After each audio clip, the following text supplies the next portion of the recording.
Video games have been a beloved form of entertainment for decades, but in recent years, many gamers have noticed a decline in the quality of modern games. What went wrong? In this video, we'll examine 7 such points which have contributed to the decline of modern video games. So let's start with point number 1, which is microtransactions and loot boxes. One of the most controversial issues in modern gaming is the rise of microtransactions and loot boxes. With increasingly relying on these features by the studios to generate more revenue, they are creating situations where players feel like the games that they are playing are less about skills and more about spending money.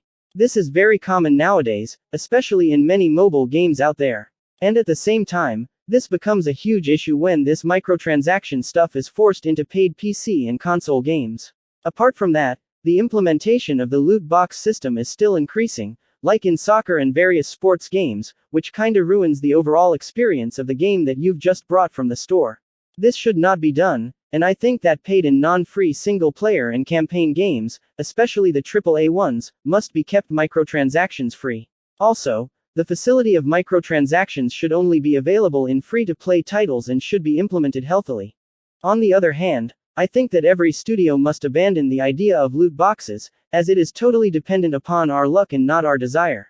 And even in the new era of gaming, this problem still exists with the release of several game sequels of the existing franchise, like Battlefield 2042. And with that, let's move on to the number 2 point, game sequels. There are many game publishers that are guilty of relying too much on sequels and reboots. While these games can be successful, they often lack innovation and creativity.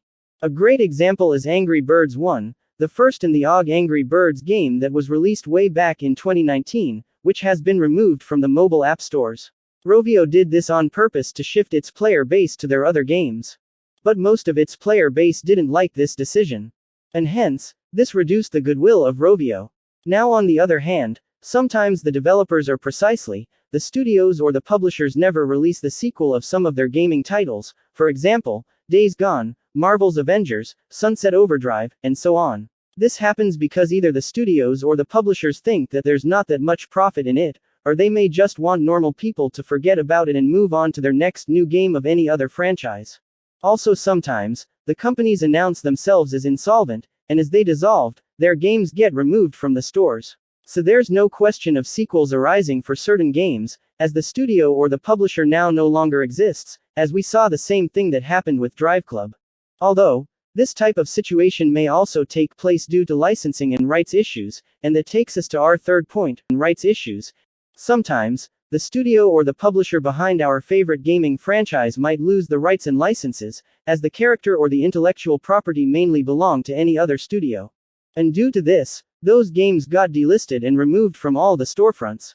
For example, the good old Transformers games, Spider-Man games, and other Marvel games, like Deadpool and X-Men Origins Wolverine.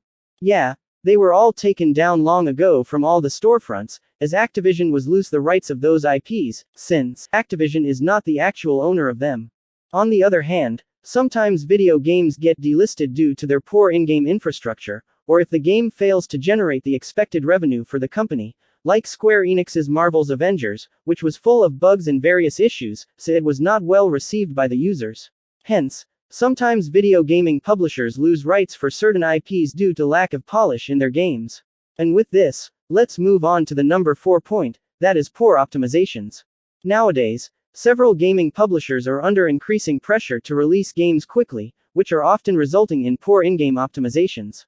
Bugs, glitches, and other technical issues, all now have become common in modern gaming, especially in modern PC games. These can make a game frustrating to play, and can even make it unplayable for almost every player. Even after pre-ordering the most awaited AAA game and paying the full price weeks ago, you still have to wait for the studio to get the polish and fixes done in their games. Sometimes we even have to wait for months for the studio to optimize the game properly, especially the PC version of the game. But even after that, we could still find out other new bugs here and there. While patches and updates can address some of these issues, they can still leave a sour taste in players' mouths, and that has become a common thing in the gaming world. So yeah guys, in this case, you need to stop chasing those pre-order bonuses, as those items will get unlocked while you progress in the game. I would recommend you to wait for the game to release, to see how much unoptimized is the game currently. If the game already comes with several issues, then I would highly suggest you to wait for its first sale. By doing this, you can enjoy the stable and optimized version of the game. And this happens also with some of the online and multiplayer-only focused games, like Call of Duty Warzone 2 and Fortnite, mainly their PC version. Now on the other side, the genre of always online games have also impacted modern gaming a lot. So here we are with point number 5, online-only focused games. Many modern games focus on online multiplayer, often at the expense of single-player content and story-driven campaigns. While online gameplay can be fun, it's not for everyone. Some players prefer a more immersive experience with strong characters and engaging stories. When developers shift their focus to online-only gameplay, they alienate a significant portion of their fan base. And this is why Halo Infinite struggled to meet the fans' expectations. It lacked the originality and charm of the franchise. Another game, for example, is Fortnite. Do you guys know that there's a story mode available in Fortnite? Yes, it is called Save the World. The main online multiplayer portion is free to play. However, in order to play the story mode, you need to buy this type of specific skin pack, which is worth approximately $10 to access the same. So yeah, this type of online-focused infrastructure mainly destroys the main campaign or the single-player mode of any game.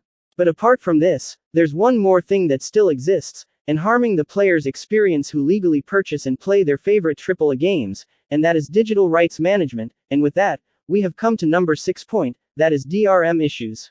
Now, in case of video games, DRM is a little piece of software that AAA giant studios implement in their high-cost games, to prevent them from piracy.